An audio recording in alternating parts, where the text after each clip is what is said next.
Stuart, you were the 55th president of the Murray Rotary Club in 1979 and 1980, that year of Rotary, 28 years ago. We'd like for you to share just some thoughts or recollections that you have about your year as president, first of all. Well, of course, like you say, it's been 28 years ago, and I don't recall a lot about my year as president. I also lost the book that I had with all of the weekly programs were documented, and I've misplaced that. So just to tell you a little bit about some things that I can recall, in contrasting today and when I was president of Rotary, we were a little more formal then. There was more ties, more suits and ties and coats. No women. At that time, women had not been allowed in Rotary. We didn't have as much fun as we do now. We have a lot more rowdy people in Rotary than we used to. And then I think the contrast too is that back in those days we had the president of the university, we had all the plant managers, all industrial leaders were in Rotary. And today, sadly, we don't have any plant managers. We don't have the president of the university in Rotary, which I think hurts Rotary somewhat. And contrasting back in those days to today, that's a little bit sad from my perspective. I think they add a lot to Rotary. We just recently moved from the women's clubhouse because we had outgrown. I mean, we just all hated to leave the women's clubhouse because the food was so good and it was such a close, a lot of camaraderie. And we moved out to the Colonial Smorgasbord, which was out on the right side of 641 North, later to be the Hong Kong restaurant. And we had a lot more room. The food was good, but we missed very much the women's clubhouse. So met there for a number of years, I know. We did. I attended there a lot. And people, the people that were there, your father and others, really added a lot to. There were some characters then as well. So. Yeah, I visited a lot with him just when I was still in Murray, but then when I was a member down in Lawrenceburg, Tennessee, it's close enough that if I was up here, I visited as a visiting Rotarian over there. And of course, then they moved before I ever came back here. I guess I attended out at Smorgasbord when I was visiting some. But there's been a lot of, that was a good, Lions Club still meets at the Women's Club, yes. I think. They meet every other week, but, What else? Well, it's not a lot that I can tell you. We did have a good year. We said, I think we had a goal of adding 10 new members during that year, and we did accomplish that goal. We had good programs. We concentrated on having good programs of interest and we were trying to build the club at that time. We were somewhat limited back when we were at the women's clubhouse because we were just at capacity of how many people could be seated and fed at that. But the women they really fed us well. And we, for 2 or 3 years we were all sad about having to leave and always tried to figure out some way that we could get back, but that never happened. We looked into that when we had to move, when Paul sold the Seven Seas. Right. We had to check with the lady that bought it, and she was going to shut down for a few months to remodel. So that's the reason we ended up trying to find a place, and ended up at Pollyeyes, where we've been, still are. But we looked again then at the possibility of having catered it in the women's club. Right. But, There wasn't as much concentration at that time on the Paul Harris Fellows. And Nat Ryan Hughes, of course, the past district president, was the first, I guess, of Paul Harris Fellows. And of course, back in those days, were a lot of young upstarts in business and management and so forth. And a lot of us didn't have $1,000 that we could put into the Paul Harris program, but we did organize a group of 10 people. Each one of us put $100 a year into this sale, and one person was chosen from a draw each year of who would be the Paul Harris Fellow. Yeah. So after my presidency, they awarded me a Paul Harris Fellow from that pool. Out of that group. Right. Yeah, that's great. Yeah, I knew about that. I didn't experience that, but I'd learned about that procedure. I guess maybe looking through some bulletins and whatnot out at the archives, out at the library. You mentioned programs, good programs. Was this a period when every member was responsible for a program during the year? That was the goal, you know, and hopefully hopefully they either had to do the program or else be responsible for it. Right. Of course, it's different now with a committee, and it's a difficult thing to find programs, I guess, at least for 2 or 3 people to have to do all of that. Right. But probably learned a lot more about people's business and all in those. I assume that would be one of the things that they discussed or talked about in their programming.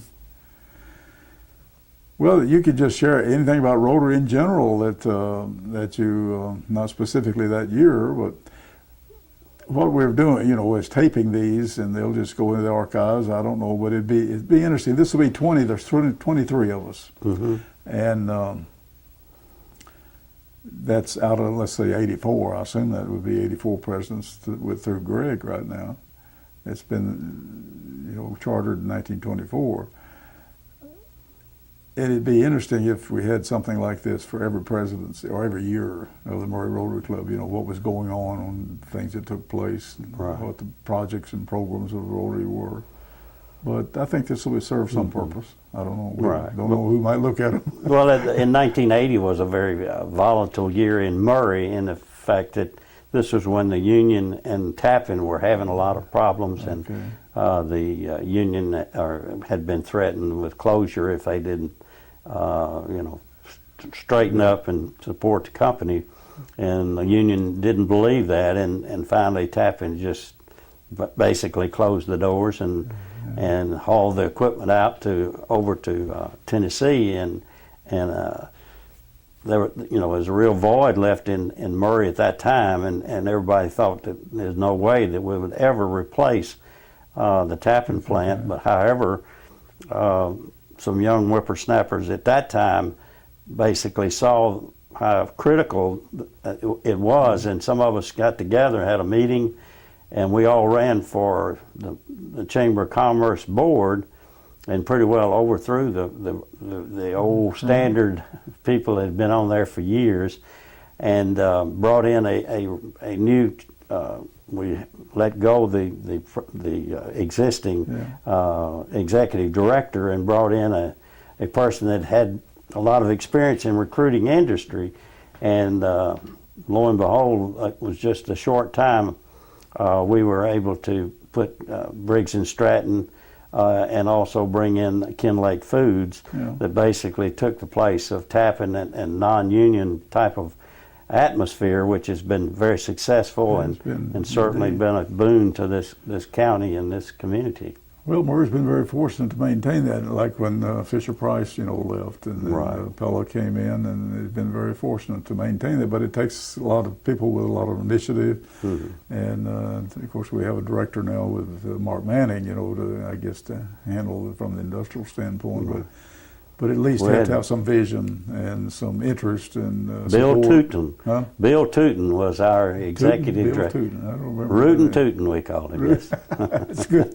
I was away from Murray doing it. I remember all the strikes and all that, you know, the difficulty, but I wasn't living here at the time. But that's interesting. Do you recall Well, we were talking before we started that you've been in Rotary. When was your induction? It was in May of '72. Okay. I came here in May of '72, and of course, the mayor at that time, Holmes Ellis, kind of took me under his wing since he was chairman of the hospital board, and I was just employed as the CEO of the hospital in May of 1972. I had come from Maryville, Tennessee, where I was a member of the Kiwanis, and I'd always been in civic clubs and JCs when I was a young man, and so forth. But to give you a little interesting background of myself, my father was a Rotarian in Ripley, Tennessee. And after the war, their little club couldn't find a restaurant that would house them, so one of the Rotarians had an automobile agency, and he invited the Rotary to come in an upstairs space where he had kind of a community room, and they could meet there. And they couldn't find anybody to cater the meals, so my mother decided that she'd do it.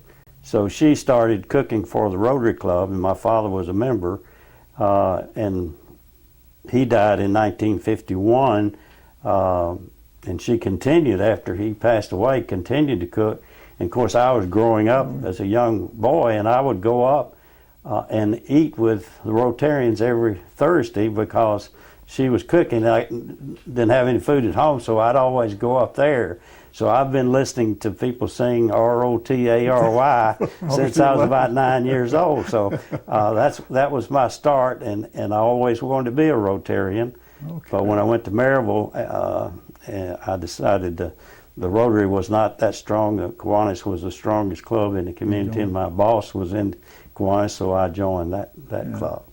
Well, one of the things I had down here for you to comment on was your interest or knowledge of Rotary, which you just alluded to, before you ever became a Rotarian. Right. So I heard many a program before. you grew up in listening Rotary, to Rotary, yes. Yeah. Who was your sponsor? My sponsor was Pete Waldrop, who's no longer a member of our club, but he was the manager of the clinic, and he kind of welcomed me to the community and invited me to come to Rotary and sponsored me at that time. Well, 36 years, I guess that's what it figures. From 72 is it's a long time. You have seen some changes, right? And a lot of activity here in the Rotary Club. Well, that's interesting. What other? I don't know. One of the things I've been curious about with most of the people in the interviews is what process you went through. It's not the same process of going through directorships. This progression to get to be president wasn't in effect when you became president, I assume.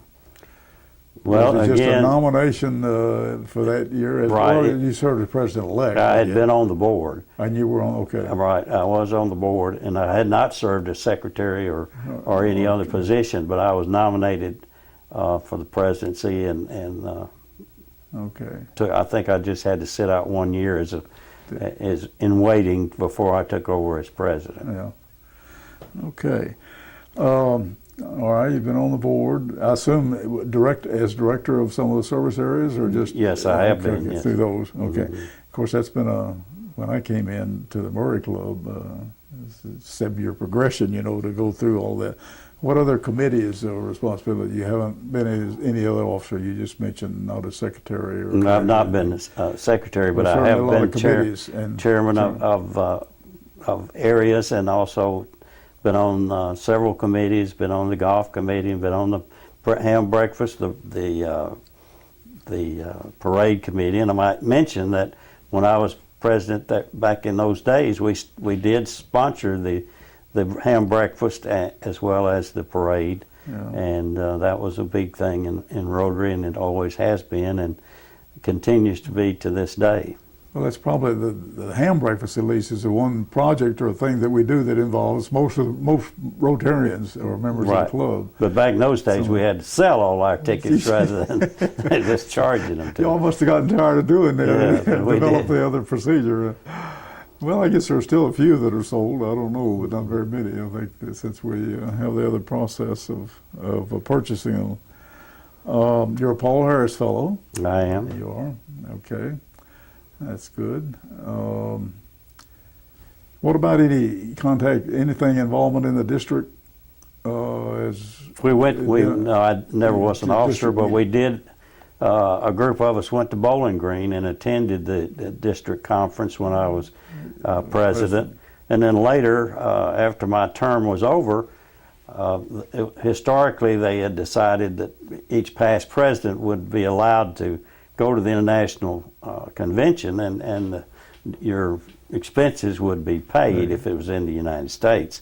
So I think the person that preceded me did not go, and the person that followed me had not gone. So we all three got together, and the club sponsored us to go to Dallas, and that was a very interesting experience. As soon as we got off the plane, we got in a cab to go to our hotel, and there was a couple of guys from Guyana or in Africa, and we struck up a conversation with them, and it continued for the 3 or 4 days that we were there, that we met a lot of interesting foreign Rotarians, and it was quite an experience, and we enjoyed it very much. Well, I know. I certainly enjoyed it in Chicago. Of course, that was the anniversary year, and when I was president, and we had 5 to go.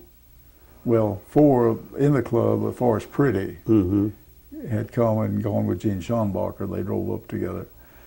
But Forrest made the 5th related to Murray Club that went to Chicago for that convention. But it was some affair. Yeah, it is. And as you say, it's been a provision in Rotary, kind of traditional, that the clubs help financially, either president-elect, or some situation for people to go. And I think it would be wise. I don't know how many of the club, presidents of Murray Club have gone, particularly overseas. Not too many. Not too many, I don't think. But it's certainly well worth it to give you a real flavor for the international flavor of Rotary. And Chicago, I guess, was the largest attendance since it was the anniversary year. Nearly 50,000, about 49,000 something registered. And it was really quite an affair.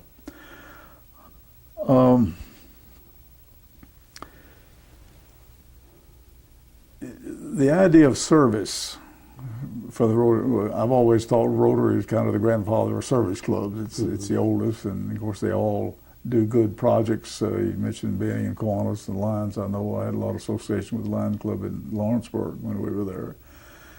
But the idea of service is tantamount to anything that Rotary does. And in fact, our motto is service above self. And then the objective relates to, making service a worthy endeavor in a relationship to other people, in business and whatnot, professionalism. Could you share any thoughts you would have along that line about the motto and the objective of Rotary, and I don't know how it affects your thinking about Rotary? Well, I think that is one thing that we I think outshine the other civic clubs in the fact that we sponsor more things in the community, and we're more of an international civic club than a lot. We do so much in the international arena, and our club has always been very involved with sponsoring visiting groups from South America or Africa or in Europe and other places over the years. And we've been known for selecting the scholarship ambassadors that Rotary. To me, I would at this point I would never think about joining any other civic club, because I really believe that Rotary has done more for the world than any other civic club. And I think the most satisfying thing has been the almost eradication of polio. And that was started back probably 20 years ago. and has been very Yeah, 85, successful. I think. I don't know when the first drive push came the next year, but Rotary accepted the Almost responsibility 25 for that years, in yeah. 1985. Mm-hmm. And it's been, Rotary has raised, let's see if I've got the figures right, about $606,300,000 just from Rotary members alone Right. in that time. Two big drives, I guess, in that period. And now there's going to be another one for the next couple of years lot to of match matching, the Gates yeah. $100 million matching grant, which would put us, say, close to $750 million. That's been tremendous on the part of Rotary, and I think from a humanitarian standpoint. It was hoped they had planned, all the literature that the president gets, and as a prelude to the convention in 2005, actually, in June, was related to hopefully be able to celebrate the eradication of polio by that date, by that convention date, but didn't make it. But there were a lot of good small group that met about, meeting, not the big plenary sessions, but groups relative to where we stood and a lot of detail about the polio eradication effort. And so that was a big thing at the convention that year. And it will be, and if we can, it's just been one of the biggest humanitarian projects, I guess, in history to do that, and Rotary has been certainly an important cog in that. We'd like to have you just share anything else about Rotary that you have, but I'd like for some of it, Stuart, to include, if you will, some thoughts about where you see Rotary International in the future, the next few years or 100 years from now. I know one of the things that we were asked to do as president, when I was president, was to write a letter to the Rotarians of the world, and they're in a time capsule in Evanston for 2105. So, figures that Rotary is going to be viable at least 100 years. And any thoughts about that, and as far as Rotary internationally and as a club? Well, I think that Rotary will continue to grow and become, more active as far as big projects across the globe. And Rotary is still number one. It'll always be number one civic organization. And I think that there is a tendency today for the young executive, young manager, not to belong to civic organizations or fraternal orders. A lot of that is really suffering today. But I think when something like as important as Rotary starts to falter, I think that people will rise up and take charge and build it back up. But right now, I just think there's somewhat of a period of slow growth in civic organizations as well as fraternal organizations that I think that people will come back to in the future. Our club is still growing. There's a lot of clubs that are in trouble. There are a lot of churches in this country in trouble. So, it's just a situation where if it gets down, I think there'll be civic leaders that'll bring it back up, yes.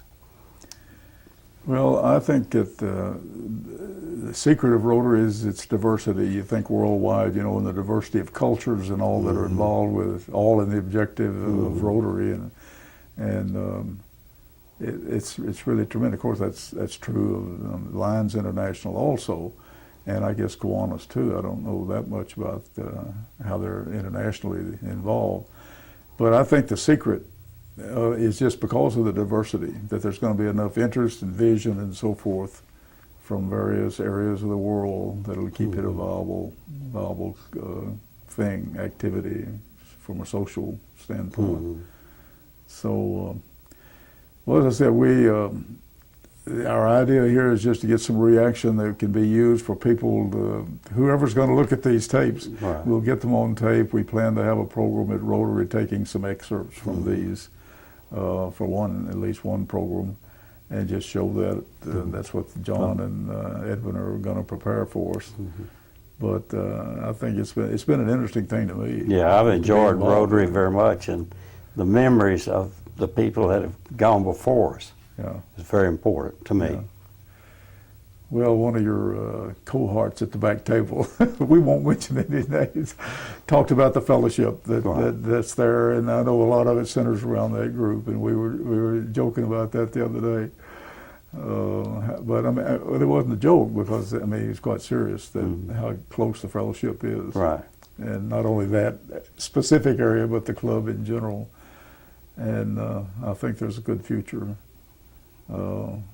for our local club, and particularly I don't know what's really planned with the new foundation that we've got for locally, and what kind of financial support it's going to have, but we'll be able to do some things more locally perhaps, Right. as that foundation is supported. Then perhaps we're able to, it's always a narrow margin on some of our fundraising things, about how much money we're going to have, but we've done very, very well, Very well. for scholarships and for CASA and things like that through the various activities. Well, Stuart, we appreciate Thank you, your time Ron. in doing Appreciate this. it. Okay. Yes, sir.